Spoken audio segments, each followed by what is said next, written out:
أعوذ بالله من الشيطان الرجيم بسم الله الرحمن الرحيم الحمد لله والصلاة والسلام على رسول الله وعلى آله وصحبه ومن والاه وبعد. All praises due to Allah. May Allah's peace and blessings be upon His Prophet Muhammad sallallahu alayhi wa ala alihi wa sahbihi wa sallam. We continue with the explanation and commentary on the book of Hilyatu Talib al-Ilm, or the adornment of the student of knowledge. The etiquettes of seeking the knowledge is the hilya. Hilya is the adornment of the student of knowledge. It's not enough to be a student of knowledge that's seeking the knowledge, carrying a book, attending a lecture, getting certificates and all that. It's way more than this. It's the etiquettes, the manners, what you do, what you say, what you believe, what you intend, what you feel. All of these are what makes a student of knowledge look, feel, and act like one. And we are with the first section still. It's a very important section because all the sections of the book based on this one. If you don't understand this one, that's not going to help you knowing the etiquettes with the Sheikh, the etiquettes with the classmates, the etiquettes with the people will not have much weight if you really did not digest this first section of etiquettes within yourself. Etiquettes within yourself. That's why we are taking all this time with it. We studied about 11 of those etiquettes. The intention, the sincerity, and carry yourself as a person of knowledge and have the dignity of the people of knowledge and so on. So number 12, avoid commotion. The word commotion means, some noise and some noise coming from different sources. In Arabic, it is called hayshat. Hayshat. Hayshat. Hayshat is plural. And there is a hadith of Rasulullah sallallahu alayhi wa sallam in this regard. Hadith is Sahih Muslim. Hadith of Abdullah ibn Mas'ud radiallahu anhu. Rasul sallallahu alayhi wa sallam says, لِيَلِيَنِي مِنْكُمْ أُولُو النُّهَا لِيَلِيَنِي مِنْكُمْ أُولُو الْأَحْلَامِ وَالنُّهَا ثم الذين يلونهم ثلاثة وإياكم وهيشات الأسواق. وإياكم وهيشات الأسواق. So Rasul sallallahu alayhi wa sallam said, the hadith of Abdullah ibn Mas'ud, when I pray, when I lead the salah, let those behind me be the ones of mind and wisdom. أولو الأحلام والنهى. يعني the people who have wisdom and have knowledge, they are the ones who should pray behind me. In the Salat al-Jama'ah, those who are right behind the Imam are supposed to be the most knowledgeable one. Then Rasulullah said the next line, ثُمَّ الَّذِينَ يَلُونَهُمْ ثُمَّ الَّذِينَ يَلُونَهُمْ, يعني those who are after them and those who are after them. And then he said, a general behavior, avoid the hayshat of the marketplace. That's where the word comes in. Hayshat of the marketplace. When you go to the mall, not the mall now, but when you go to the marketplace, if you go to your hometown or home country and you go to a marketplace where people are vendors, and they're selling different things in a very tight space, what do you notice? I'm asking you a question. What do you notice? Do you know what I'm talking about? Yeah. When you go to a marketplace, traditional marketplace, fish market or cheese market or vegetable market or farmer's market, and people are like vendors and selling sometimes same things, selling different things. What is the experience? What is the first thing that you find yourself in the middle of? A lot of commotion. That is what hayshat is. Hayshat means different. You cannot distinguish. You are bombarded by different things, and each one is not caring about everybody else. Each one wants to promote their merchandise and they want to sell. Sah? That is the main concern of each one. So one says, come here and I'll give you this, and come there, and you are like, and that is hayshat al-aswaq. That's one. Other thing is, they will do whatever they can to convince you to buy from them. That's another level of commotion. They might lie, they might use oath, they might use something, they might fight with someone else for you as a customer. All of this called hayshat al-aswaq. So when you are in the marketplace, you're supposed to be there for something that you need. It is not somewhere that you want to stay long. Here is the issue now as a student of knowledge. I am trying to get there. I know it's going to be very hard for you as a woman, and I know that, right? Because you go to the marketplace not just to buy. And the way the malls are set now are set just for that reason. Because any wise person will go to buy something because they need it. Then these people will not make money. And because their main goal is not to serve you, but to make money, so they want to make sure that you have an experience to spend the money, regardless you want to buy or not. So you go just there, you said the mall has like a theme park. So you go to the theme park and end up buying stuff. The mall now has food court. So you're going to go buy, you're going to buy no matter what. And the more time you spend there, the more you're going to end up buying from what you don't. But you understand where I'm coming from. This is hayshat al-aswaq. We as Muslims, and especially as students of knowledge, supposed to avoid the marketplace. Supposed to avoid the marketplace because it takes away from the nur and the delight and the dignity of knowledge. It takes away from that. It puts you to a lower level of human being. It does. When you're hearing this swearing and hearing this oath and hearing this, and it's more involved in the money, in the material, in the thing. Do you need or you don't need? No, just being there. So that's why Rasulullah ﷺ was telling us the best places are the masjid and the worst places are the marketplace. So you go to the marketplace when you need it, especially when you are a student of knowledge, because it takes away from you. You're going to behave in a certain way. You're going to see people not dressed properly. You're going to see, I'm talking about now, you're going to see people doing wrong things. You expose yourself to what you don't need to be exposed to. As a student of knowledge, you need to be exposed to the Quran, to the Hadith, to this, to this. But when you go to a place that you actually don't need to be in, that threatens that, that's an issue. So إياكم وهيشات الأسواق. So الإعراض, avoid the places of kumush. So a student of knowledge, and this actually goes with all the etiquettes that we talked about. If somebody is truthful, somebody is sincere, they avoid trivial matters that I don't benefit from this. Why am I there? The answer might be, you know what, it's too tough and I'm busy and all that and I need some fun, right? Well, that's okay. But what kind of fun?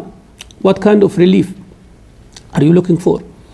What kind of some easy time you're looking for? There is nothing wrong in trying to make it easy for yourself. ترفيه يعني الترفيه والترويح هذا مطلب. يعني الترويح means give some to your روح, your nafs, to be relieved. That is something good in Islam. Rasul صلى الله عليه وسلم قال ساعة وساعة. صح? When one of the Sahaba come to him and said, Ya Rasulullah, when we are with you, we are this level of iman, but when we leave, we become involved in the dunya and all of that. Rasulullah sallallahu alaihi wasallam said, sometimes like this, sometimes like that. So it's not, they are not going to be worshipping all the time, studying all the time, but fi tarweeh. Tarweeh means, I'm studying, I go walk outside a little bit. I read in a book, I read some poetry, something like that. So that's all right. Go drink some tea, talk to someone, go walk in the park. ما في مشكل. There is no issue with that. But what do you expose yourself to? That is the question for a student of knowledge. What do you expose yourself to? Without need. And if I'm going a place because I need, I'm going to visit someone in a hospital. And that hospital has many things that I don't like. But I'm going there for a need, right? To visit someone. So I go visit someone and leave. I'm not going to hang around. I'm going to buy something and leave. Because I don't want to just hang around. So that is the meaning of إياكم وهيشات الأسواق. So he says التصون من اللغط والهيشات. يعني save yourself from لغط. لغط means when you talk too much and then some words don't have value or mistakes. The more you talk without need, the more mistakes you are going to utter. For sure. Try it. Sit in a place and don't talk, like you are not talking now. How many words can I count for you? Nothing. You do not talk. Once I ask you a question and you answer, now the counter will start. The more you talk, the possibility of having mistakes increase. Like me, I'm giving a longer lecture. The longer it is, the mistakes will be there. When I listen to it, I said, shouldn't have said that word, shouldn't have said word, should have said that word better. But if I was quiet, nothing came. If I speak 5 minutes, it's more condensed and better. The longer it is, the issues, more issues. So that, what does that tell us as a student of knowledge? Count your words, huh? And think before you speak. Alish, it's hard. But one time you will find that you have a lot of information that you want to share. Then you speak, the mistakes will be less, but the benefit will be more. But when you speak at the beginning, the benefits are less and the mistakes are more. You have to understand that. That's a rule, you know. When you read a book in tafsir and start speaking about tafsir, it's different from when you read 100 books of tafsir and start speaking about the tafsir. You know, say tafsir Surah Al-Fatiha because you listen to a lecture. But when you say tafsir Surah Al-Fatiha, after 10 years of studying tafsir and listening and having different things and all of that, then you start speaking, then it is better. So he said, فَإِنَّ الْغَلَطَ تَحْتَ اللَّغَطِ. Mistakes are under this idle talk that there is no benefit. وَهَذَا يُنَافِي أَدَبُ طَالِبِ الْعِلْمِ. And this is opposite to the etiquette of the seeker of knowledge. And then he mentioned, some incident there. I'm sure it is translated in your book. And it's just about the word Haisha, the story is mentioned there. It is about the word Haisha.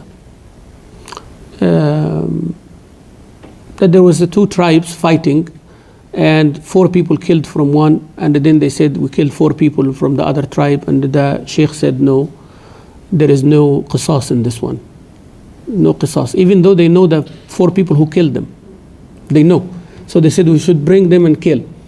He said no, this was a fight erupted and somebody killed somebody, you cannot kill. There's no qisas. Qisas means someone intended to kill the person.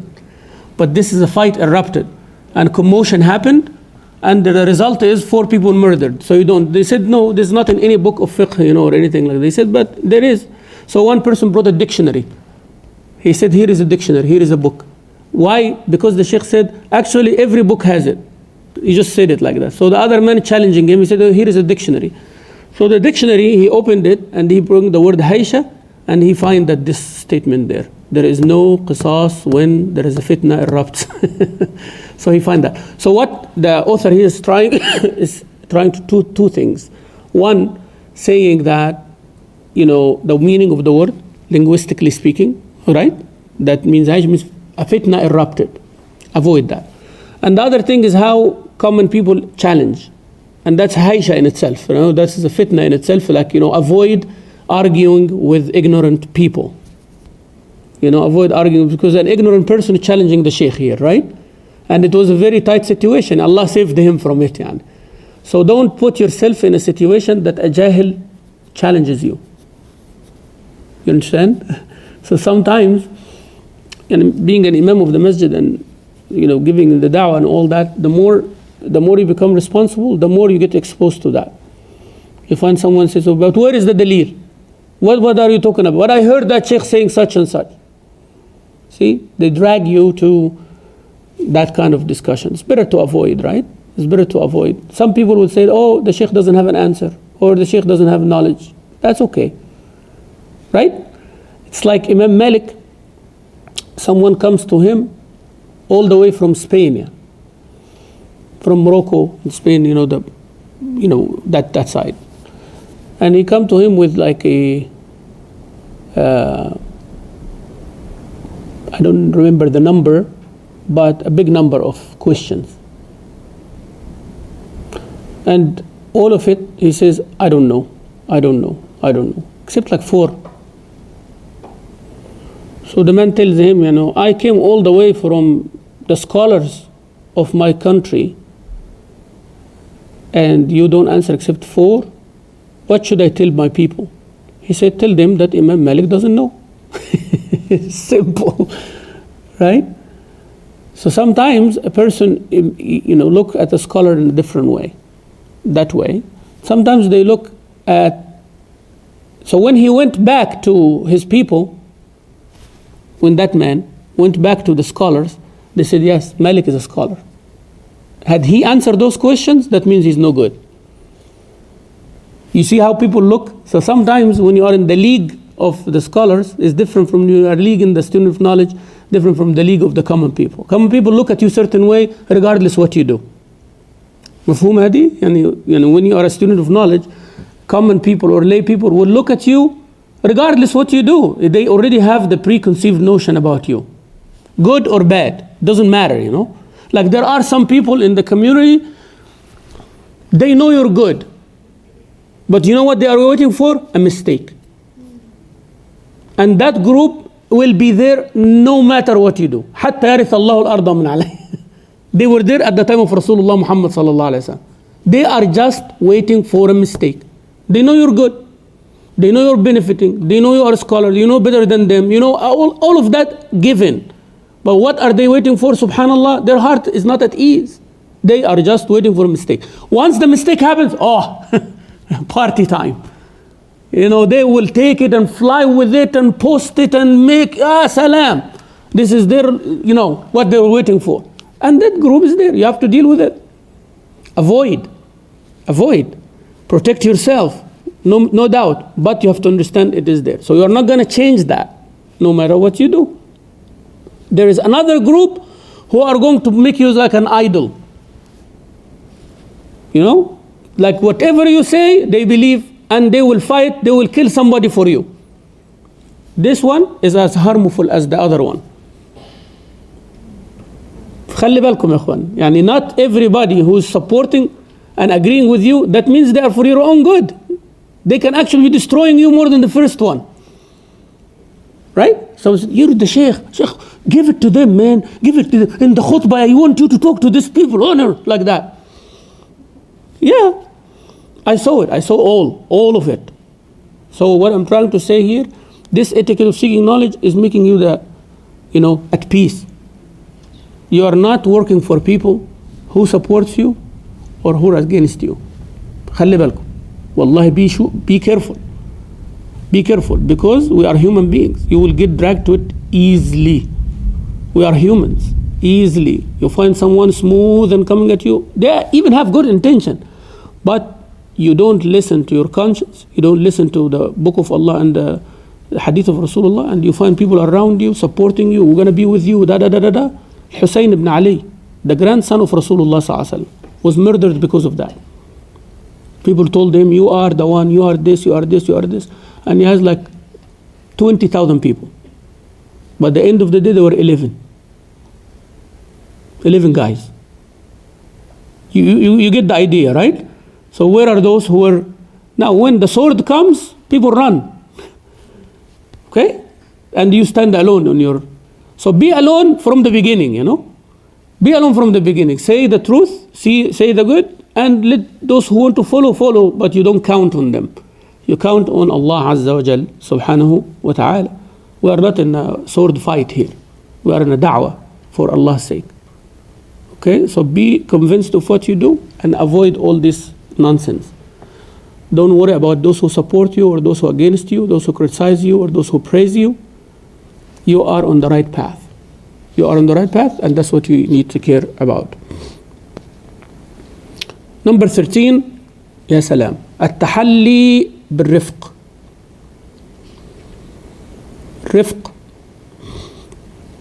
الرفق means there is a hadith of Rasulullah sallallahu alaihi wasallam, إن الله رفيق يحب الرفق في الأمر كله. Gentleness, ra and the fa and the qa. Rafiqa. Rafiq. So they say the word rafiq means companion or something like that. But the word rafiq means somebody compassionate, somebody gentle. Somebody gentle. There is rifq and there is ra'fa. Rifq, ra'fa. Ra'uf, يعني compassionate. Rafiq is the bigger. Ra'fa is one of the aspects of rifq. Rifq means gentleness in dealing with things, right? Gentleness in statement and action. That is the act. Ra'fa is that feeling that you'll have for someone, right? You know, pity, feel pity for someone, feel bad for someone. That's ra'fa. Now,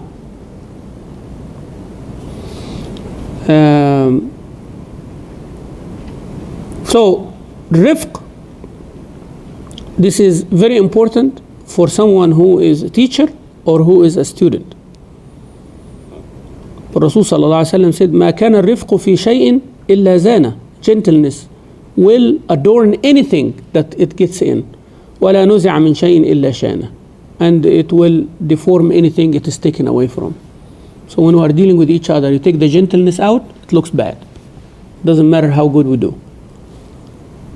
See, some people making a business transaction and they are going by the book.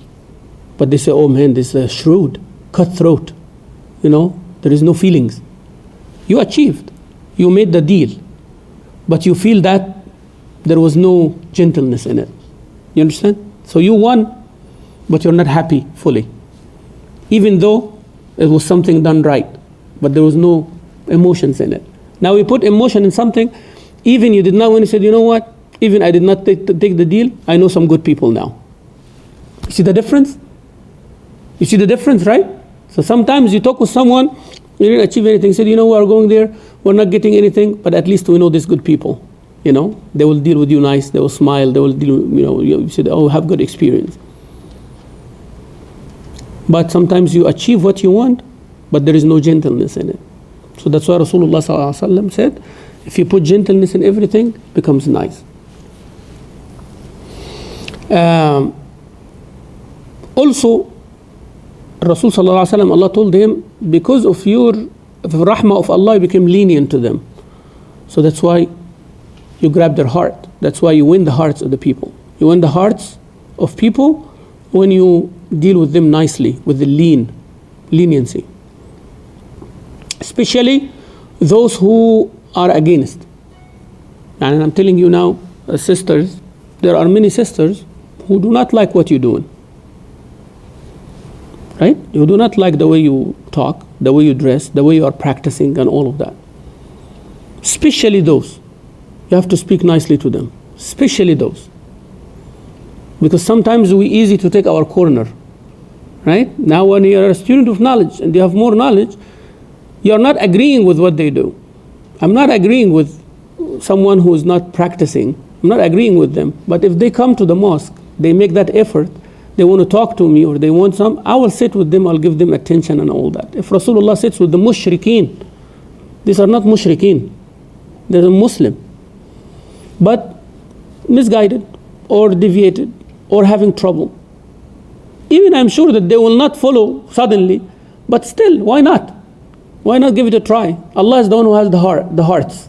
Allah is the one who have hearts between His fingers, subhanahu wa ta'ala. One time, a person went to one of the Khalifa of the Muslims and started speaking harshly to him. Like someone has knowledge, and then he goes and said, you are this, you are that, Allah put you here, you have to take care and don't be zalim and da da da. So the Khalifa looked at him and smiled. And he said, you should have done better than that. He said, what? I'm reminding you, Amr Ma'roof, Nahi an Munkar, like that, you know. He told him, Allah Azza wa Jal said to Musa alayhi salam and his brother Harun, اذهبا إلى فرعون إنه طغى فقولا له قولا لينا لعله يتذكر أو يخشى. Go to Fir'aun because he is a tyrant. طغى يعني he's a dictator. ظالم, he transgressed. فقولا له قولا لينا. Talk to him nicely. Maybe he will remember, or Allah knows exactly what's going to happen. But he's telling Musa alayhi salam, speak nicely. So he told him, if Allah tells Musa and Harun to speak nicely to Fir'aun, why you speak harshly to me? You are not as pious as Musa, and I'm not as bad as Fir'aun. Yani you are not as a prophet, you are not a prophet. Allah told the prophet who's better than you to speak nicely to someone who's worse than me. You get the idea, right? So that's the adab now. Sometimes we get carried away, but there is the adab. Qawl al-layn, subhanallah, no, but you never go wrong. But of course it is proper. Yani someone who is committing a sin and challenging Allah Azza wa Jal, you speak to them leniently? No, of course not, right? So we are talking about you are in the maqam of da'wah. You are in the environment giving da'wah. Somebody coming to you and asking for da'wah. You don't go harsh on them. But sometimes you have to be strong, like with your own child. Sometimes you say, no, don't do that. It's okay. But sometimes you put them in time out. Sometimes there is a punishment involved. Yeah, so qawl al-layn is not unconditionally. Yeah. So this is very important to have this gentleness. Number 14, which is very important, by the way, for a student of knowledge.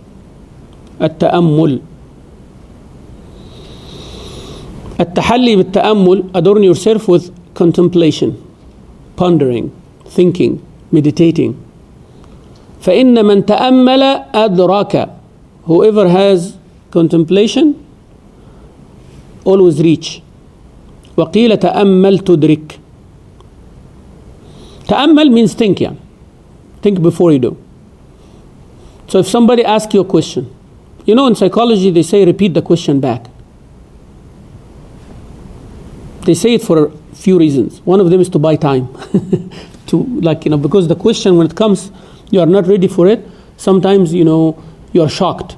You know the answer, but kind of like a shock. So sometimes you get confused. You panic. You might give the wrong answer or the incomplete answer. I'm teaching you something here, right? So somebody tells you a question, asks you a question, said, let me make sure I understood that right. You are asking me this, right? Actually, you are doing few things here. One, you're giving yourself a chance to understand. You're gathering your thoughts. Also, you are making sure that you heard it right. Yeah? Because sometimes the person said, no, that's not what I said. Right? And you listen again. And that gives you time. That's called ta'ammul. Now you can do that exercise without saying anything. Like if somebody asks a question and you think, and sometimes the scholars say La ilaha illallah or astaghfirullah, Allahumma salli ala Muhammad wa ala ali Muhammad, like that. So you think before you speak, and sometimes says, I don't know, or it needs some nazar. هذه المسألة تحتاج إلى نظر أو تحتاج إلى تأمل. The Sheikh says this question needs some contemplation. He knows the answer, but he doesn't want to rush in this situation. All right? This is safer for the person's deen, for the person's akhlaq, like that. It's important. So as a student of knowledge, you need to be careful before you rush. Abdullah ibn Mas'ud and others, many tabi'in and others, they said whoever يحدث بكل ما يعلم فإنه مجنون. Anybody who says everything that they know is a majnoon. Yeah. صحيح? They just have the shahwa of al-kalam. The lust of talking. They just want to talk. Some people like that. I'm standing talking with somebody and somebody passing by, he comes and joins the conversation. Let's talk. Come and listen. You benefit something maybe. But they want to talk.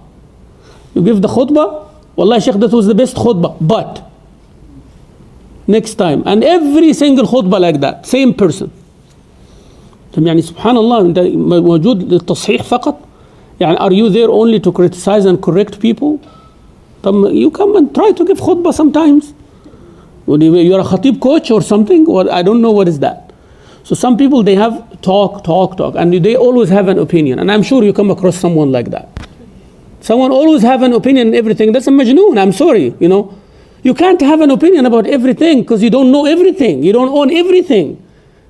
You don't have experience in everything. Take it easy. Just take it easy on yourself, Be quiet sometimes. Say, I don't know.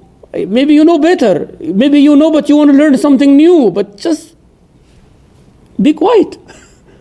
So when you have an opinion about everything, when you want to speak about everything, when you know everything, majnoon. This is, and everybody who answers every single question is also majnoon. Yani, do you have like, what doesn't matter how much knowledge you have, and every question you have the answer of, La hawla wa la quwwata illa billah. You are a prophet or something, there has to be some question you say, as much as I know this, but maybe there is something. At the end you say, Wallahu a'lam, مثلا يعني. So, it's like, don't take it for granted like you know everything. So ta'ammul means, think. Think far. If I say this word, what's going to happen? You look at the person in front of you sometimes. They come and ask you a question, then you might need to ask them few questions before you answer their question. Right? Because you don't know what is behind. And many people entrap muftis like this. They ask a question because they want a certain answer. And if you attend the fatwa night, we warned people from that many times. They write a question in such a way that the Sheikh is cornered. Right? That the Sheikh is cornered. Yeah, Sheikh, what if I go to work early, before Fajr, and I reach there, I don't have a place to do wudu, I don't have a place to pray, I'm afraid at work, and I cannot pray standing, can I pray sitting? شايفين question جاي ازاي؟ So what is that question actually saying? Yeah, I want your endorsement. That's what I want to do, and sign the deal for me. Right? So the Sheikh has to have ta'ammul here. Think a little bit. Does this happen every day? Does this happen at a certain time? What kind of work you do? Can't you save 5 minutes? Why you don't make wudu before you leave home? Right? So many things. Why you don't go to work even a little bit earlier? You can pray before people come. Many things, yeah. فهمتم? You understand my... but if you rush to the answer, you're going to make a mistake. And they're going to go and run with it. Ta'ammul. And also ta'ammul before you ask the question. Sometimes, somebody speaking and you are itching to say something. Because you are not listening to what is said. You're listening to the voice and hear. There is something needs to be coming out. That something has to come out. Yeah, so you can't resist it. So if you are a student of knowledge, you have to have some ta'ammul. I need to listen. And most of the time, the Sheikh is answering your question. And that's why I said, okay, go ahead. And then they ask a question, I said, I just answered it. Oh, I didn't hear. Because you're not listening. There is something called active listening. Active listening. Active listening is always thinking about what does that person mean.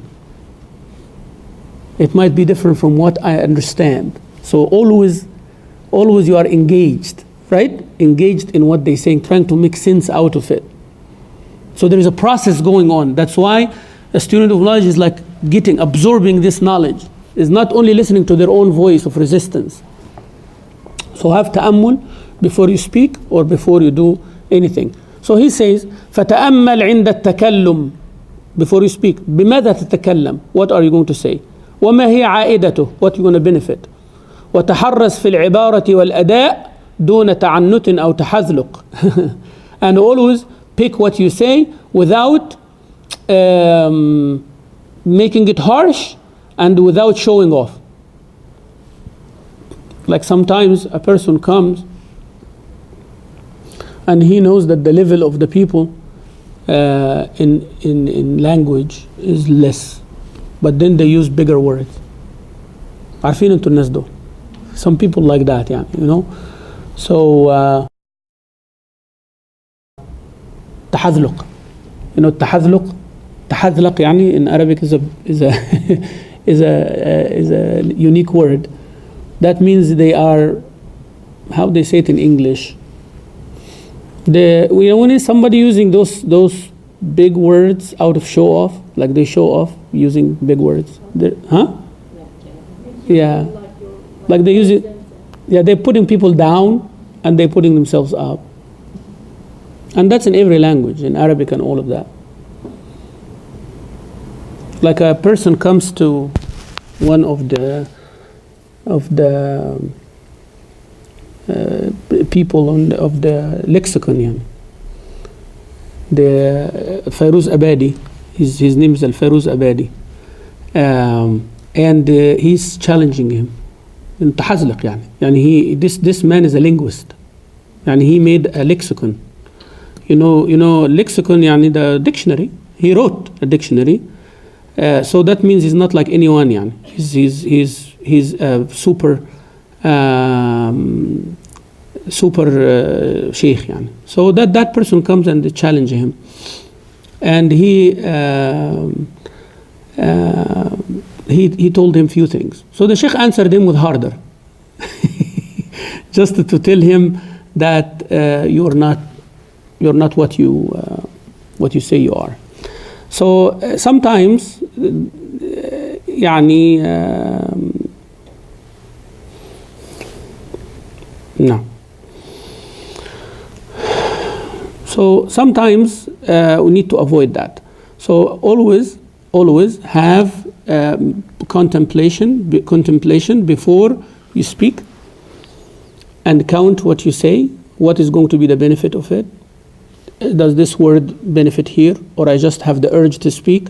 And you know yourself.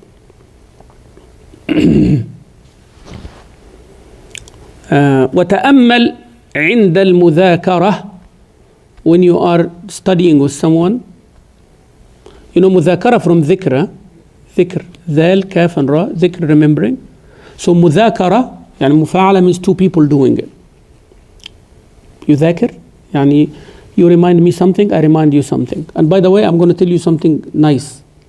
Sometimes you have a piece of information or a certain knowledge in your head.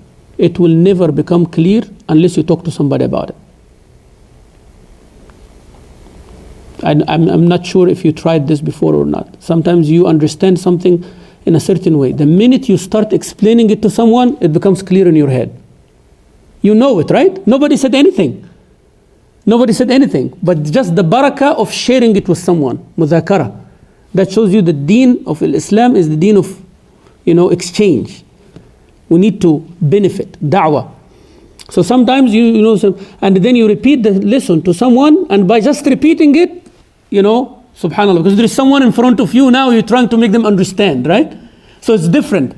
About you are satisfied with what you have. When you start presenting it to someone, it comes from you with more effort, trying to make that person understand.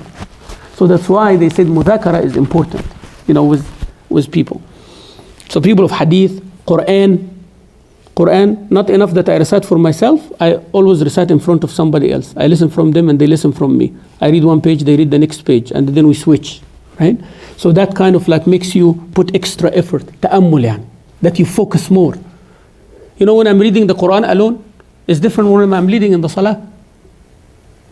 I repeat this 7-8 times before I come here. And even I can recite it to my wife or my child or another sheikh or something like that. No single mistake. You come here, you are under pressure. Right? You are under pressure because people are listening, and there are too many things coming at play. And then you become like under pressure, like that.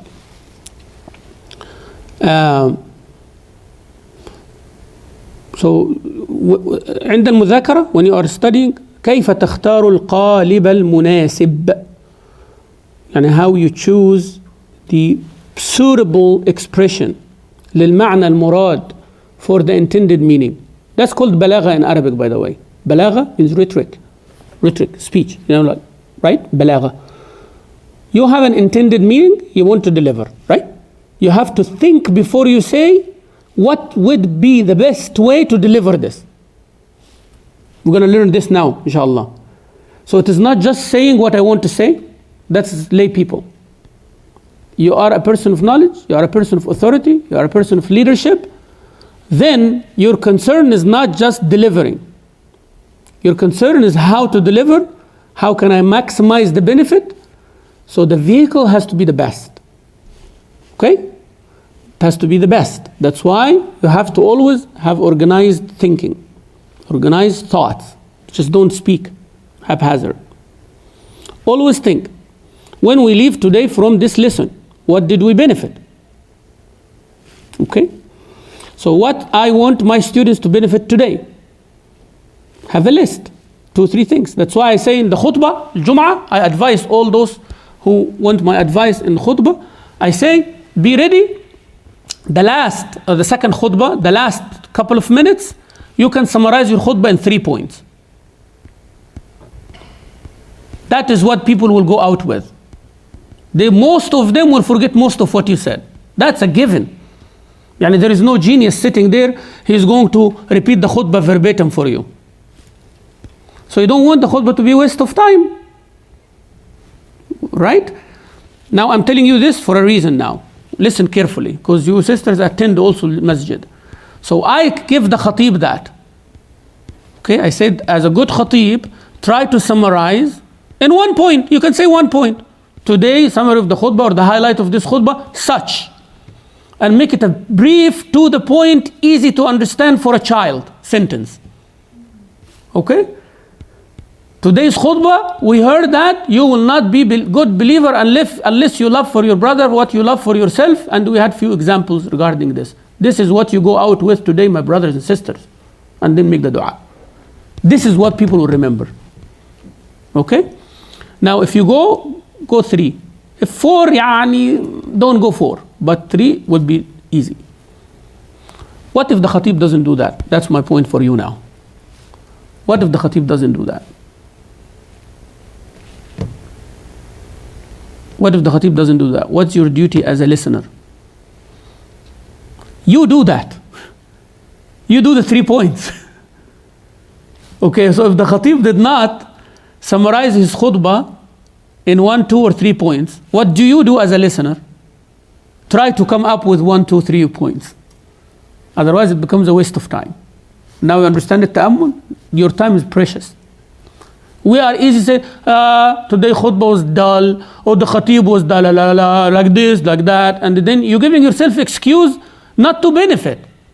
I'm sorry, I will, yes, talk to the khatib that they have to be interesting, but I will talk to the community not to be apathetic also. Don't be indifferent either. This man was talking, was he talking gibberish? At least he said an ayah. Do you remember one of the ayah that he said? Do you remember one of the ayah that he said? No. Do you remember one of the hadith that he said? No. Oh, he was not interesting. But what was he saying? If you go listen to the recording, you'll find that he recited an ayah of Quran. At least get out of that. Go study it, go read it. At least don't, it's easy to blame someone. But that was your time. Why you have to, all this masjid has to put on the khatib the responsibility that we did not benefit anything today. So it goes both ways, right?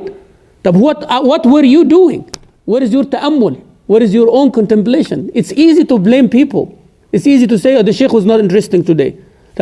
Were you interested in coming? Yes. Okay, you're going to go home empty-handed because the sheikh was no good today? He repeated the same khutbah. وَذَكِّرْ فَإِنَّ الذِّكْرَ تَنْفَعُ الْمُؤْمِنِينَ. Allah says, repetition good for the believer. Are you a believer? Yes. That means repetition should have benefited you. What did you benefit from the repetition? Maybe Allah sending you a message. Maybe you needed this to be reminded with. Always think beyond just blaming others. وَتَأَمَّلْ عِنْدَ سُؤَالِ السَّائِلِ. See, now the Sheikh is saying for the other side. Before you speak, but when somebody asks you a question, تأمل, always think, حتى لا يحتمل وجهين. So maybe he intended a different meaning. Sometimes the Sheikh answers the question thinking that it was, until somebody tells him, no, ya Sheikh, that means such and such. So that's why it's always to ask, do you mean this or do you mean that?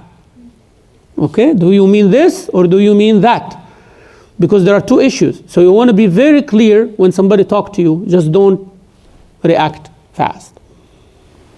Now understand? Right. So he's saying, before you speak, you make ta'ammul, contemplate. And when you study with someone also, or you talk to someone, choose the right expression for the intended meaning. You have an intended meaning, use the right expression. That's 2. The 3 is when somebody asks you, think, what do they mean? And make sure that they mean precisely exactly what you understood. That's being careful, right? That's being very careful when you speak, when you listen, when everything. And also when you respond, you have to think before you respond. So you have 4 now. Before you utter a word, think. When you deliver a message, think. When you are asked a question, think. Before you give the answer, think. Is that clear? Okay, so when you speak generally, think before you speak. Is it beneficial, not beneficial, this and that? That's number 1. Number 2, you're going to deliver a message now. That's an intended meaning now. Intended meaning, not general. Intended meaning. Now you choose the best way for that. You think. If somebody asks you a question, think first that you understood it right. You understood it right. That's exactly what you want. Is that what you are asking me? Number 4, before you answer now, after all of this understanding, think now, can I say this or that or that? Then it becomes, words become counted and they become exactly what you need. Subhanallah. All right? Now understand contemplation means, what contemplation means. And this will make you not hasty, will not make you hasty, will make you patient. Because now you are actually like a horse, you are pulling yourself back. Yeah. So that's why they say don't put your foot except when you know it's safe. You know, you're not sure, you have to investigate first before. But someone hasty, they just jump. Might be saved, might get in the mud, might fall in a hole, might get from a cliff. Yeah, just going.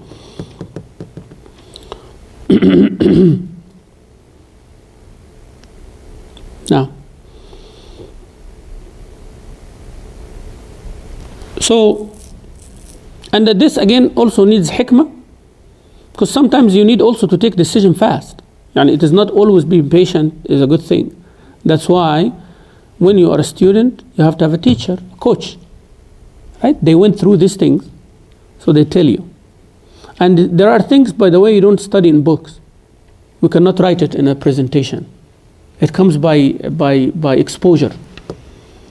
You know, by exposure? Like I was talking to my brother recently, and we were talking about how people like in tourist areas, when you have a tourist sightseeing, tourist areas, these people are so experienced that you pass by them, they will speak to your language.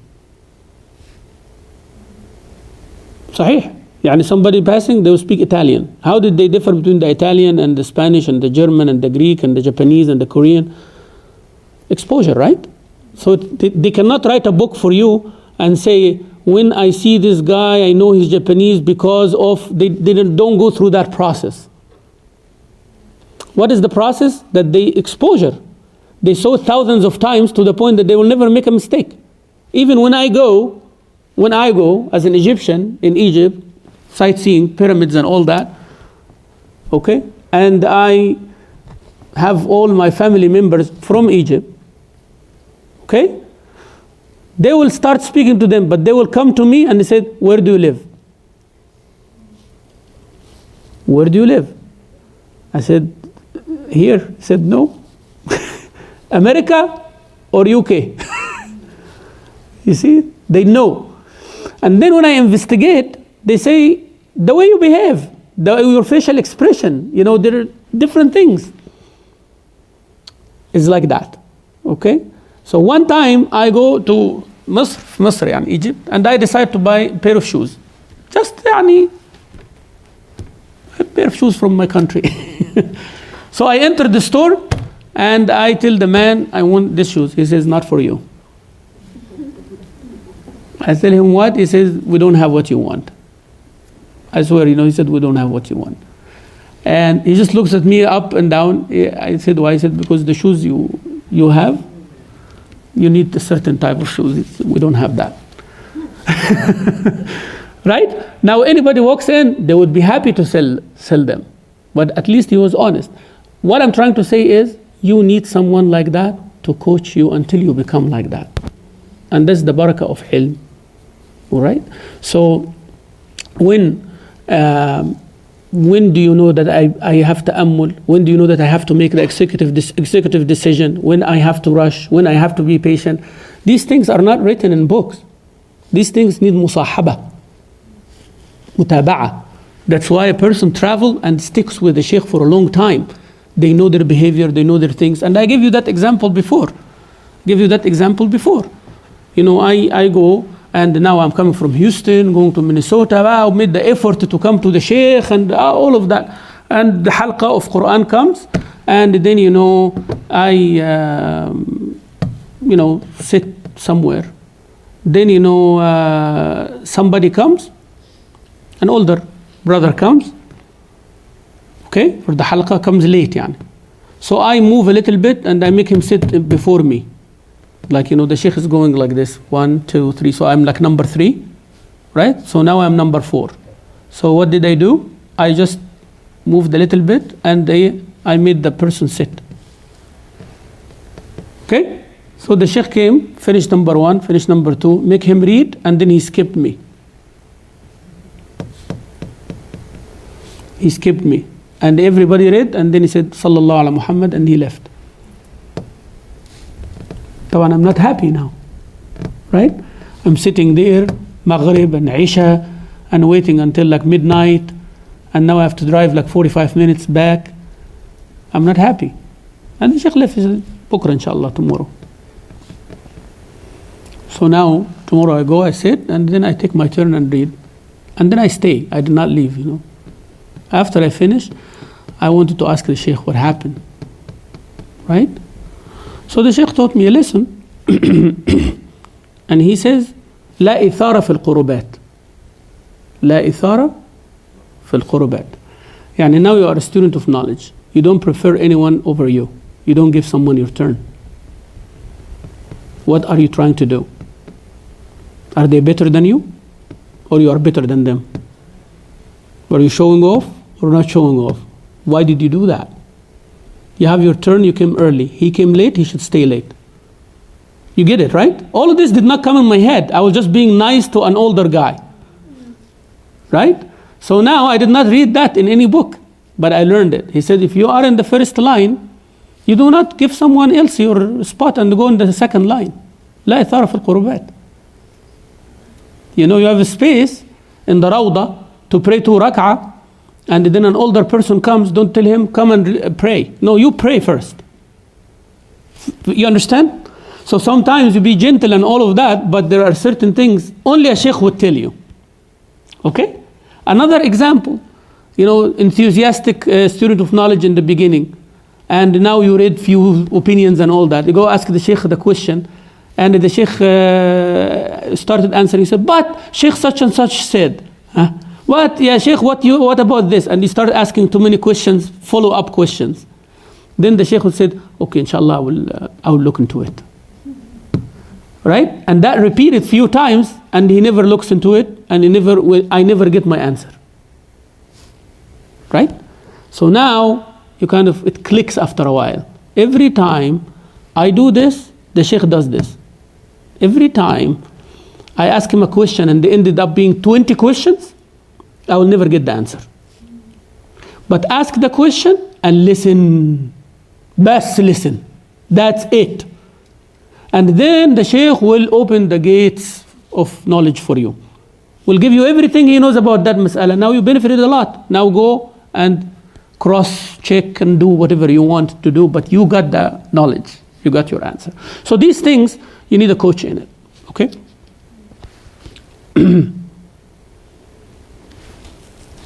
الثبات والتثبت, firmness and confirmation. Thabat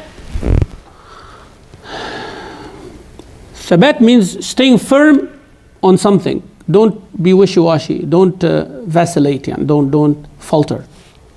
Changing. Slippery slope kind of thing. That's thabat. Tathabbut means you make sure the thing is right. So tathabbut, when somebody tells you, oh, did you hear what happened? You have to have tathabbut. Tabayyun wa tathabbut. Fatabayyanu fatathabbatu. You mean you want to make sure it is valid, authenticated. Yeah. That's tathabbut. Thabat means you stay firm when something is confirmed. You're sure of what you're saying, stay firm on it.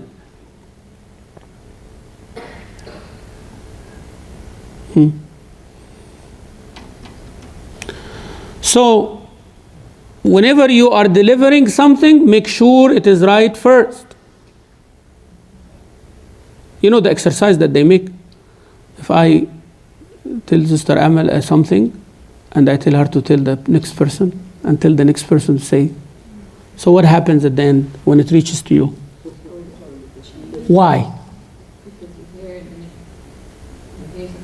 You did not make sure what you heard is right. You know how this would have been solved? If she tells you something and you repeat it back to her. Right? If you repeat it back to her, did I hear you right? This, yeah. Then you go to the next person will come the same at the end. But we didn't do that. If we write it, يعني if she wrote it and she gave it to you and you pass the note to everybody, would it change? خلاص. That's tathabbut.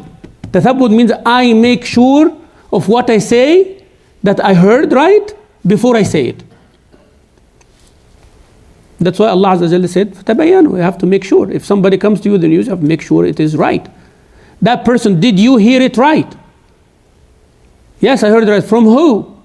Oh, I'm not going to say. So don't worry about it now. Okay? Don't worry about it now. Because maybe you didn't hear it right. No, I heard it right. Right? So then you talk to that person. Did you say such and such? Tathabbut. Especially a student of knowledge. Why? Anybody can tell me why? Why you as a student of knowledge are more obligated to make sure of the news before you deliver it. Why? Because if I deliver it and it's wrong, then I will take the wisdom or the wrong. Good. That's the one thing. What is the bigger thing than that? You will use the knowledge to teach to others. Huh? You will use that knowledge to teach the others. To teach the others, so it will harm others. Right? But what else? You use your credibility. You will use your own credibility. You understand? So if a student of knowledge is always a joker, joke. So whenever they talk serious, how would you know? How would you know? You need an extra effort to know whether they are joking, they are being their joking self or serious self. Okay? And this student of knowledge or this sheikh always brings the news that comes up false at the end. How I'm going to learn hadith and tafsir from them? You see the danger here? So your personal behavior affects actually your knowledge. The thing that we always do. Oh yes. That's why I'm saying, that's why I say that sometimes when you are in a gathering and one person only take the wrong idea about you, that one person in a serious environment will not take the right idea about you. They saw you doing something, that vision is there in their head. That's why, as a sheikh, we don't have the freedom of doing many things that other people do. But in return, Allah Azza wa Jalla give you double reward, more than other people too. So that's why you have to make the choice. Remember I told you about the choice of the wives of Rasulullah sallallahu alaihi wasallam? This is a package you sign up for. It's a package deal. You take it, you have to go fully, and you're going to sacrifice lots of halal things. You're going to sacrifice lots of your comfort, lots of your freedom, lots of your enjoyment. It's going to be sacrificed. And your life is going to be open for people to do this and that. And this is part of the deal. And this is why it is very important to make sure of the news before you deliver. Make sure also of the knowledge. And you don't just go read something and then come and narrate the story. Maybe this story is weak, fabricated. And we'll talk about the adab with the book also later, that you have to make sure you don't take things out of context, intentionally or unintentionally. Sometimes you find a paragraph that serves your purpose. Okay? But that paragraph, if it is read within the context, it's actually opposite of what you want to do. And unfortunately, many people of knowledge, they do that. They take something and they said, and such in the book of Ibn Taymiyyah, he said that. But actually, if you read the previous page and the following page, you will find that Ibn Taymiyyah trying to balance actually something else. Ibn Kathir, in his book, for example, he will narrate a long story. And somebody said, oh, it's in Tafsir Ibn Kathir. All right, just flip the page.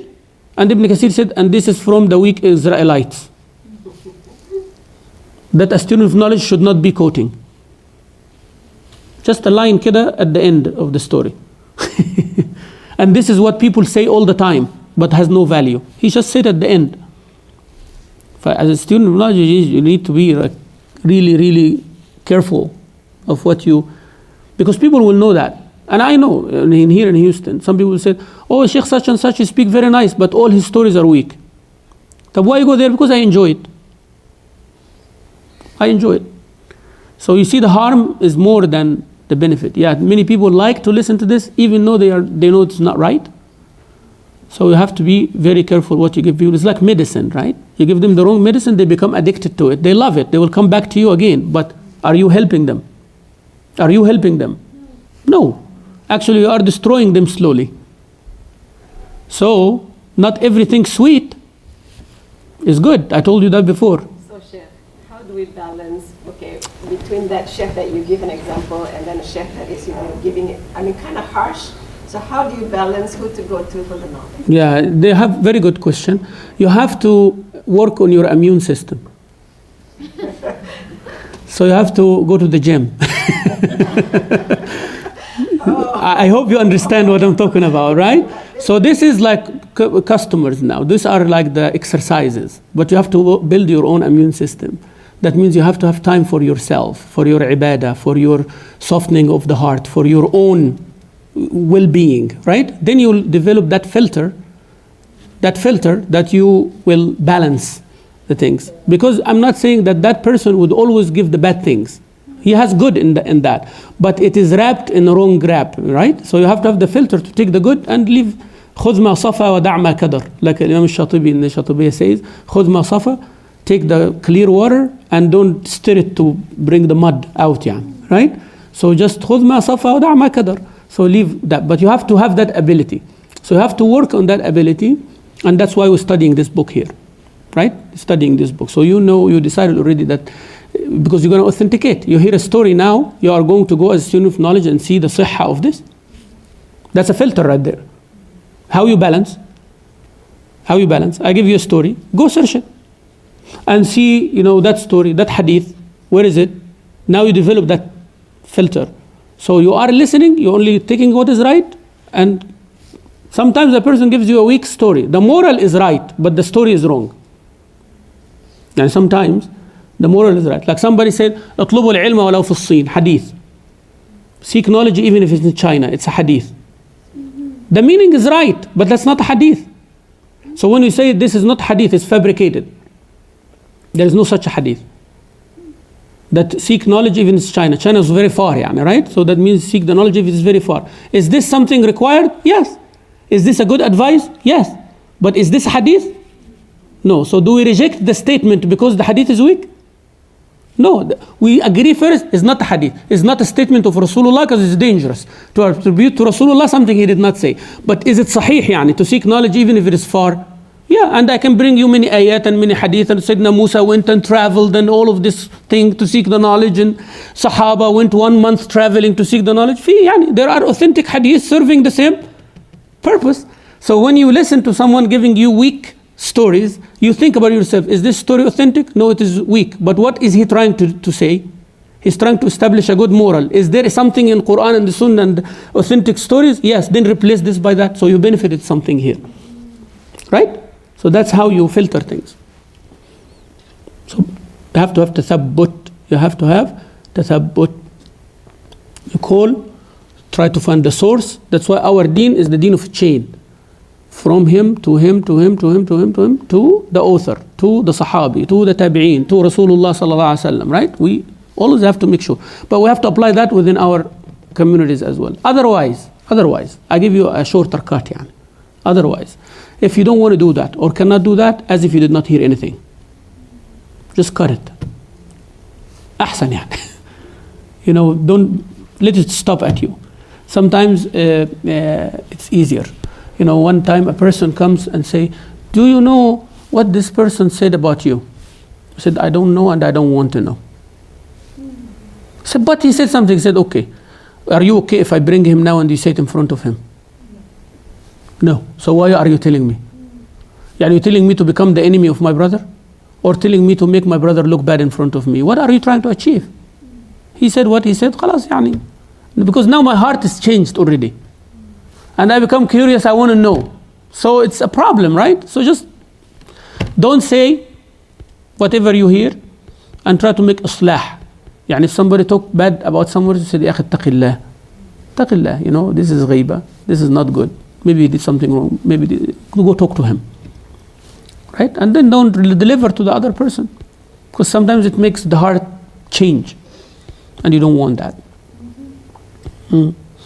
So, what is tathabbut? Tathabbut, we said that. Thabat means be firm and don't get bored and don't get frustrated.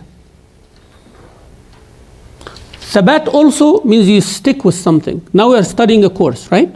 Stick to the end of it. Because sometimes a person is hyper, not stable. And I see that with young youth, especially males, they just jump. Now they taste the sweetness of seeking knowledge. Oh, there is another halqa for that sheikh. Oh, there is a conference. And then after a year, achieve nothing. Mafish thabat. You need sabr. You think you're losing a lot, but you're actually gaining a lot. You're gaining ground. You're moving steady. It might be slow, but steady. After a while, your capacity will increase. It's like a snowball. Snowball? You start, and the more it goes, the bigger it comes. So knowledge is like that. Sometimes you think you are not achieving much. But after a while, you're going to absorb more. It's like exercise. Person goes, and the weights are light, but they make your muscle sore. But after a while, you're going to have heavy weight, but it's okay. So you do a job that you could not do before. So that's how the achievement will be. First, focus on quality, then quantity will come later. So thabat means stay firm, don't jump here and there. And don't change the shuyukh too many times for the same subject especially.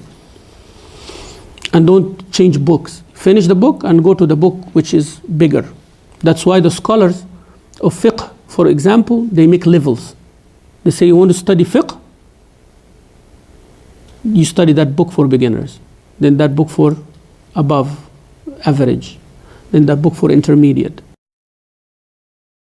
then that book for advanced. Some people go for the advanced one and then they get confused. Because you see the opinions, right? You see 6, 7 opinions. What you going to do with 6, 7 opinions? Because you don't know why the 6, 7 opinions are there, what is the basis of each one. But had you studied the levels, when you look different. What you pick, what you choose. Like you are asking me how you pick, how you do this. So start from the beginning. Start from the very beginning. And that's what we need to achieve at the end. Each one of you will decide what to pursue. I'm going to pursue the tafsir, I'm going to pursue the fiqh, I'm going to pursue the da'wah, I'm going to pursue the hadith, I'm going to pursue the Quran, and then you put your feet on the path. From now on, you have to think what is the thing that appeals to you, that you feel comfortable doing, that you see yourself doing more, you want more of. You have to do that. We have some time, but you have to think. I told you that in the beginning, right? And I'm telling you again, because this is the end of this class. Now you know the etiquette, so how are you going to apply it? Where? Which field? And I actually want the class to be diverse. I don't want you all to jump in one thing, I want the class to be diverse. I will coach you, inshallah. I will tell you what to do. And then we'll build your own library in that thing. And we will give you this path, the map for it. And who can help you and what books you read and all of that. So in the next few years, you become someone in that field.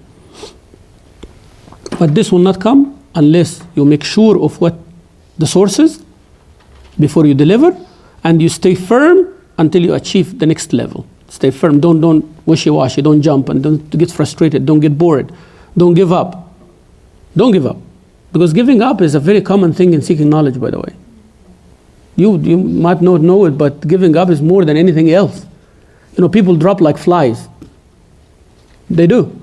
Every 100, one person only make it through. Yani. So it's something. Because there will be a level that you get frustrated that you can't. You feel that you can't do it anymore, and it's too much. And that is the time you're supposed to be firm. That is the time you need help of a coach, of friends, of colleagues. You need that. So with the Sheikh, you have to be firm. Don't switch too much the books, and don't jump from one to the other, except if they are serving a purpose, like you are doing now. You are studying few things. You are building your base. But once you get to an advance, then you have to actually fix yourself with a topic and with a source. Until you're done, then you move to the next one. It might take all your life. That's okay.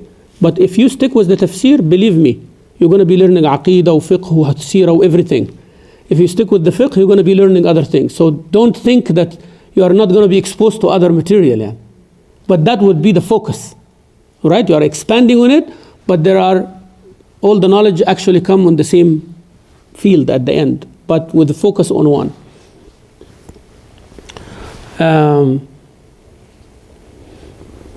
So it is very important. That's why the Sheikh here says صبر والثبات في التلقي. صبر والثبات في التلقي. تحلى لا سيما في الملمات والمهمات, especially at the serious time. صبر والثبات في التلقي. Receiving. You are making تلقي now. تلقي means I am saying something and you are receiving it. That's why they said القرآن لا يؤخذ إلا بالتلقي. Quran only by oral transmission. So talaqi means this. What I'm doing now and you are receiving it. I'm sending something and you are receiving it. That's called talaqi. وطي الساعات في الطلب على الأشياخ. Spending hours and hours in seeking knowledge from sheikhs. It's not 5 minute, 10 minute YouTube, Facebook post. That's not knowledge. That's why we insisted that this class has to be like this. Right? We insisted that this class, because this is important. You made effort. You came, it was rain, you waited, prepared this. All of this don't go just like that. Because you put all this effort, your mood in listening to me is completely different from someone doing their phone like this and putting it and listening. Do you agree or not? Yeah? Because when it comes to you easy, you are not as eager as now. If you are sitting at your home and listening it to Facebook Live, you can be doing any other thing. You actually are not worried because you are not under any supervision. You are not put in any tight situation. You are at your comfort. Dress the way you like, sleep, lie down, this and that takes away from the barakah of ilm. Each one of those. Because now, that's not the main focus of you. This is one thing you are fitting. Are you with me? Because you are staying home in your comfort zone, and now there is a lecture. I'm going to listen to that lecture while I'm doing whatever. So it's not the lecture. It is whatever you do, and you fit the lecture in. But you came here for the lecture. Nothing can compare for that. Even if you're taking an online class live, it does not match. Never matches. Never matches the face-to-face. Those who travel for knowledge, they appreciate it, they benefit more than those who don't travel, that the knowledge travels for them. For sure. That is a human trait. It is not something that we can prove wrong or anything like that. It's a human trait. When you make an effort for something, you appreciate it more. Like your son or your daughter, you give them money, is different from when they make that same money. When they make $100, they don't want to spend. But if they want something, they said, Baba, can I have $100? I want to buy this. You buy it for them, they're happy, they love you, you're the best dad in the world, like that. But they make the $100, said, go ahead, buy the thing. I said, no, I'm going to save it. Right? But you understand, right? Why? Because it was hard to earn it. So they will think and have to ta'ammul and ponder and meditate before they spend it. But if it comes easy, There is a lot where this came from. Yeah. So same thing for knowledge. That's why, unfortunately, we are in a time that the ulama and the shuyukh are exposing themselves, are begging people for that. But people are zahid. You know, zuhd, we studied zuhd, not interested. But when people are eager to seek and they go look for these scholars before they die, because once they die, the knowledge dies with them, then they have the barakah of the knowledge. They will get a lot. So this finishes the, so he said, فَإِنَّ مَنْ ثَبَتَ نَبَتَ أو نَبِتَ. يعني if you are firm, your plant will grow. Because if the root is planted right, but if the root is loose, the plant will want to fall, and yeah.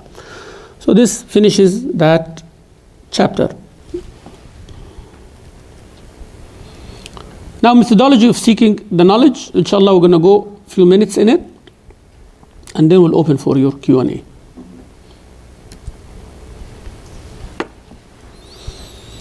من لم يتقن الأصول حرم الوصول ومن رام العلم جملة ذهب عنه جملة ازدحام العلم في السمع مظلة الفهم وعليه فلا بد في التأصيل والتأسيس لكل فن تطلبه بضبط أصله ومختصره على شيخ متقن لا بالتحصيل الذاتي وحده أخذا الطلبة بالتدرج. Beautiful. We mentioned that and I talked about it, so I'm going to repeat it again generally.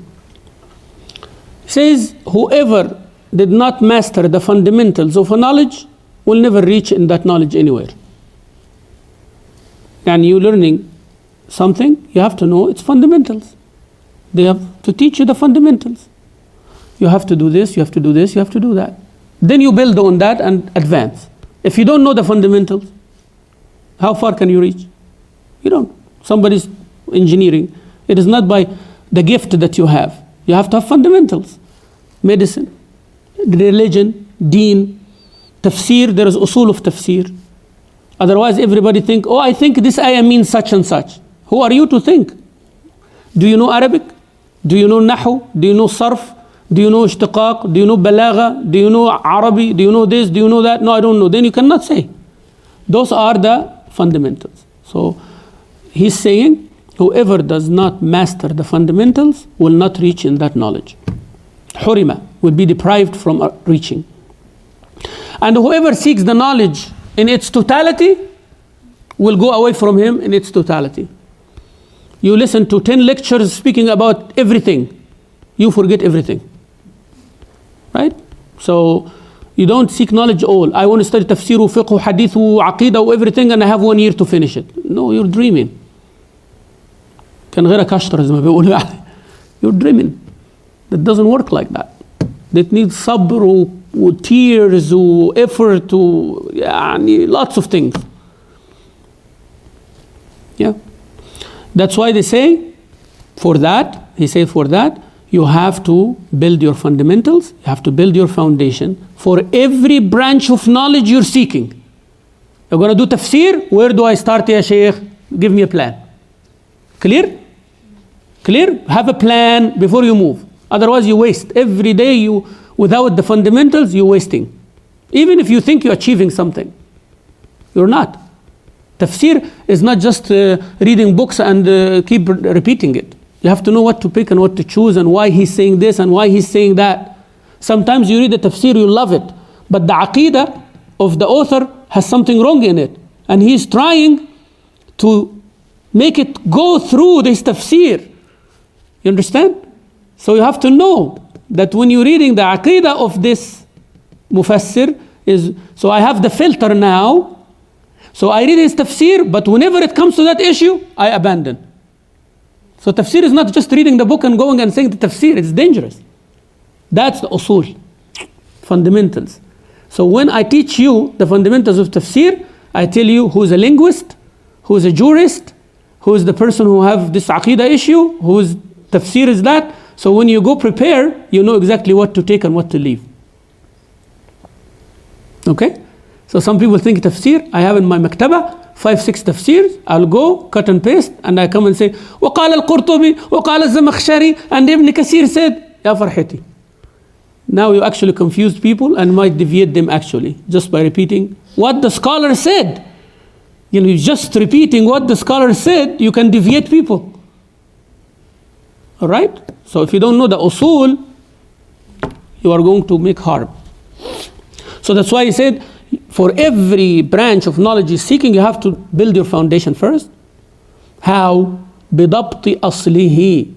Yani there is a book written about its fundamentals. You have to read it with a professional sheikh in the field. Not on your own. Not on your own. And you have to take it gradual. So 3 things. You find the fundamentals, the book of the fundamentals.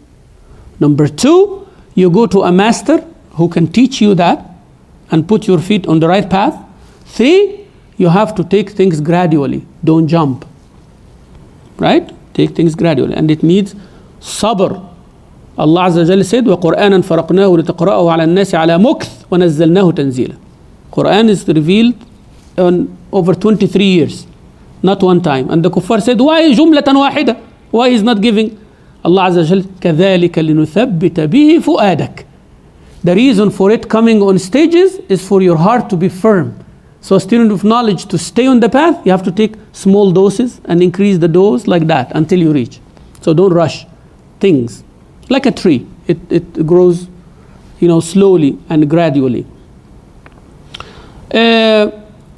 So it is very, very important for the seeker of knowledge to know these usul. To know these usul means fundamentals. And he said, ازدحام العلم في السمع مضلة الفهم. يعني more you listen a lot, you get confused. You listen a lot for different branches, you get confused. Because you don't know this seerah, wala hadith, tafsir, I don't know. Okay? So you have to really stick with that. So don't depend on yourself and think that you what are the, and I'll finish with that inshallah. What are the benefits that you get from studying with a sheikh? قصر المدة. He is going to make time efficient for you.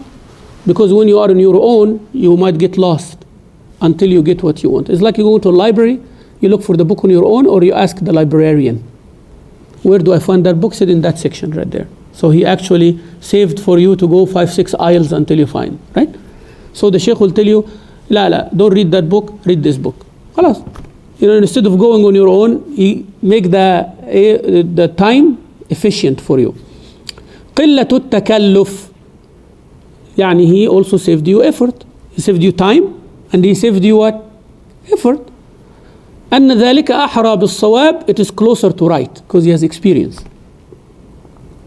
Closer to right. That's why you go to read and then you said, yeah, Sheikh, I went and I read this, but I find that there are 5 scholars, each one with one opinion. What should I do? Had he went to the Sheikh first, he could have told him. Right? Read that book. And there are 5 opinions, but that opinion is the strong one. You see? Because of such and such and such. That's why, if somebody goes, for example, Sheikh Ibn Uthaymeen mentioned here, he said, you go, for example, and read the book of Zad al-Ma'ad, or A'lam al-Muwaqqi'in, Ibn al-Qayyim. Ibn al-Qayyim is an amazing person. He's an amazing scholar. And he discusses each side of the ayah. So if he brings 2 opinions, that's how it is. If you are a beginner, a student of knowledge, you will not know. You read the first opinion, he convinces you. Then you read the second opinion, he convinces you also. All right? So now, unless you are reading that book with the sheikh, you are not gonna get the subtleties out. Subtleties out, because you have to know who's Ibn al-Qayyim, how he achieved. Is always the first opinion is the stronger, or the second opinion he put the stronger? Which one he leans toward? Why?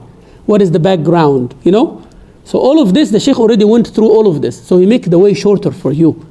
So that's why they said, whenever you write a book, study it with the sheikh. Study that book with the sheikh who studied it. So actually they read more, they studied more. That's the barakah of knowledge, Barakah of knowledge. We'll stop here inshallah and we continue for next time. So the end, and this chapter is basically about how you seek the knowledge in itself. For next time, we will give some examples of studying books, what you start with, and so on. In hadith, in tafsir, in aqidah, I'll give a list of the books, right? Next time, as an example, as an example of what you need. The Sheikh here wrote, the author wrote, so you can go through this, inshallah, for next time, because we'll be counting too many books. So I would like you to make a note of it and read it. So basically, the rest of the chapter is based on that. So he's telling you, you pick the Sheikh, and then those are the list of the books. If you're going to study the Tawheed, Aqidah, these are the books. If you study the Fiqh on Madhab al-Hanbali, this is the books. If you study Nahu, this is the books. That's the chapter, the rest of chapter number 2.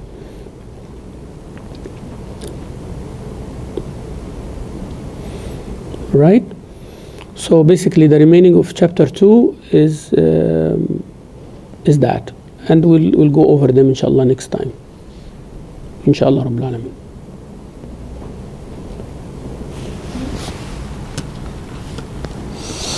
Any questions?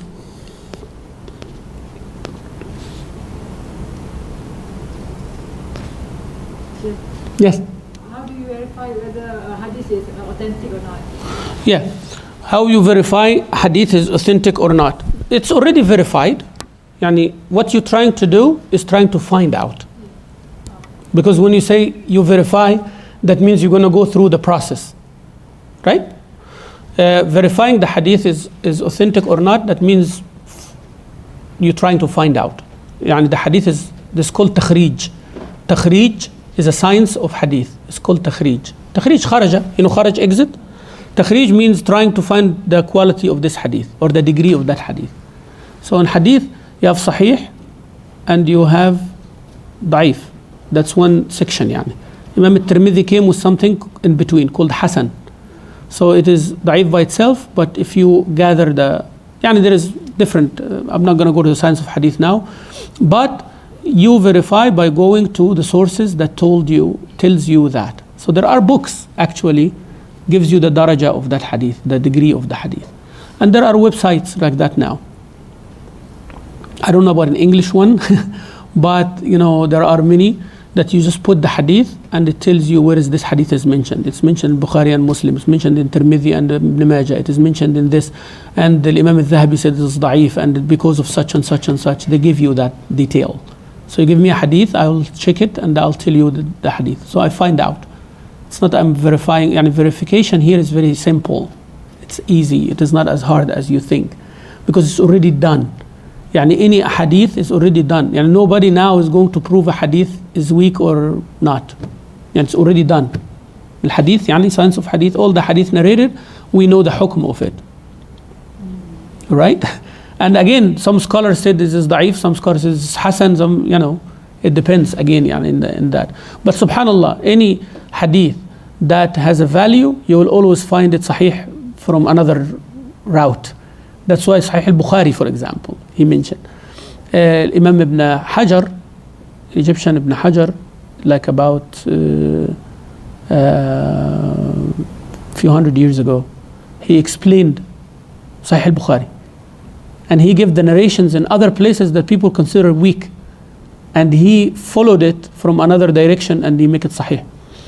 So the verification is either you ask someone who knows, or you try to search the the authentic sources of the books. So if you find a hadith in Bukhari and Muslim, خلاص, it's sahih. Now in the other books, خمسة, الترمذي وابن ماجه والنسائي وأبو داود, you have 4 Sunan, so 2 Bukhari and Muslim. Then you have Abu Dawood, والترمذي والنسائي وابن ماجه. That's 4. So those are called the 6 books. Mostly in the 2 books, all Sahih, Bukhari and Muslim. In the 4, 90% Sahih, right? And when we say da'if, it doesn't mean that those scholars did not know. No, they knew, but as I said, when you say da'if, it doesn't mean bad, right? That means it's not as strong as that, and he put a condition also. And then you can find it Sahih in another place. Then you have Musnad Imam Ahmad, then you have Muwatta Imam Malik, that makes it 9, Muwatta al-Imam Malik and the Sunan al-Bayhaqi and all of that. So you have, these other books. But scholars came later and they said this is da'if, this is hasan, and this is all of that. So whenever you go, say, find a hadith, you search it and try to find which book is it in it. It's narrated in Muslim, Bukhari, khalas. It's narrated in this. Then you try to go one extra step, right? And see if somebody said this hadith is weak or not. Now, as I said, I never search in English, so I don't know much about that. I'm sure there is something that someone told me before, that there is a website in English that you can verify any hadith. Well, we have to find that. But for me it is easy, and I have the books of Takhrij. I just put the hadith and it will give me the history of it, everything said about the hadith. So I know whether this, and by more doing that, then you develop the sense of knowing that. Yeah. Any other question? You mentioned Majnoon. Majnoon. Crazy. Okay, yeah. How do you approach them, or do you just ignore them? How do you stop them at their place sometimes to make You advise. يعني if a person, when we say Majnoon, I'm not saying go and tell them you are a Majnoon. No, we're saying this as a warning not to be that person. That's number one. As a student of knowledge, be careful, because if you say everything you know or you answer every question you asked, then you're a Majnoon. Majnoon means a person who really does not value themselves, because not everything you heard is right, and not everything you say will be right. So for sure there is wrong. And the sane person, knowing that many things I heard is wrong, yet they say it, means there is trouble. So that's why they say Majnoon. But avoid that person if they are not heeding the advice. Just avoid. Or listen and, doesn't matter. Don't give too much attention. Some people have the shahwa, as I said, of kalam. They will see you, they want to hold you for half hour to speak. Khalas. And some people I know, if they give me a call, I have to have 45 minutes. If I pick the call, means it's 45 minutes, ya Sheikh Mamdouh. You have to know. So, and it never fails. Subhanallah, you find that they're asking a small question, and you answer the question, but it ends up 45 minutes. They cannot let you go. So you have to know. If I can't answer, I can't answer. If they ask me, I say, Wallahi, I know if you call me, it takes 45 minutes, ya akhi. And I don't want to answer you because I don't have 45 minutes. So, also as a student of knowledge, you have to be serious sometimes. You are not offending people, but say, Wallahi, I have time. Sister, I have something now. I only have 5 minutes. I only have 10 minutes. And be elegant about it. Be nice. Be gentle when you are saying things with a smile, right? I'm sorry, but I have other things to do. Is there anything important? Can I help with this? Assalamu alaikum. People take you serious when you take yourself serious. Yeah. Yes. How do Muslims participate in a memorial service? Memorial service means you go to the grave of someone or the place where they have the body of someone who's not Muslim, right? Wallahi, if you are going there for da'wah reason, that's okay, but you cannot participate in any of the services. And it's become very hard. So you can basically apologize nicely and don't go. Not everybody who invited will go. And you have a religious excuse.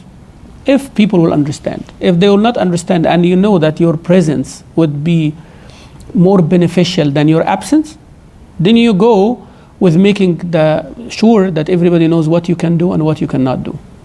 So if they're holding hand and doing this, no. If you're gonna go speak an eulogy and all of that, we don't have that. So you just go there present as a Muslim. I came here to give my condolences and leave. But you do not participate in the things. So whether it is in a grave or not.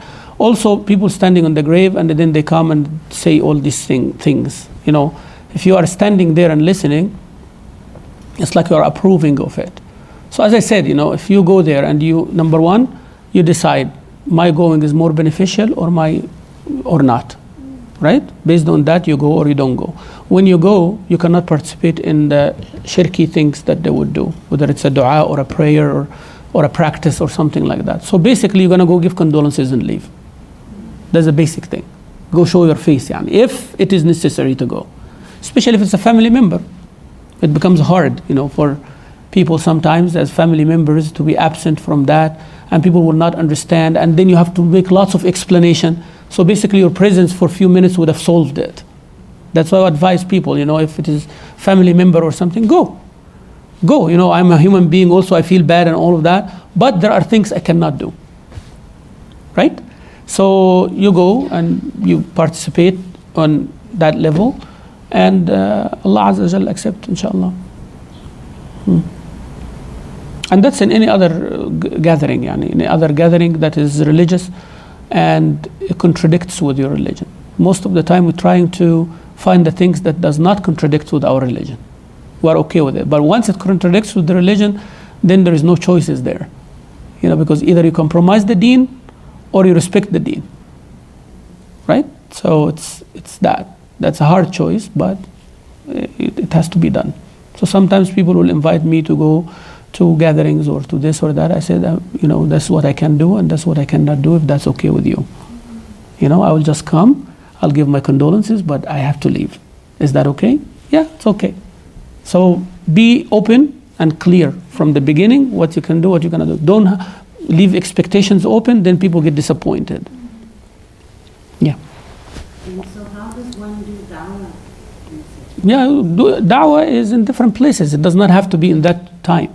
And believe me, the people in the time of grief or the time of this, they are not open for the da'wah, They are already having issue. You do da'wah by action, as I said. You already make a statement, you went there, I'm here, and part of this and all that. But people grieving, you're not going to invite them to Islam while they are grieving, So there are other chances. You can, after the memorial, you can go visit, take some food, and give them da'wah, right? After the fact. Go to their home and visit and give condolences on a social, more casual, right? That's what I would advise, Like if a non-Muslim, she lost her husband or she lost a dear one or something like that, after the memorial, after everything, take a few sisters and go visit at home, go talk, make her feel good, take her out somewhere. This is the da'wah. But at the time of the memorial, this is a tight situation. So here is the necessity. It's not a need, it's not like obligation on you, but there's some need in there. All right, we'll stop here inshallah. Jazakumullah khair. Alhamdulillah Rabbil Alameen. Wa sallallahu ala Muhammadin wa ala alihi wa sahbihi wa sallam.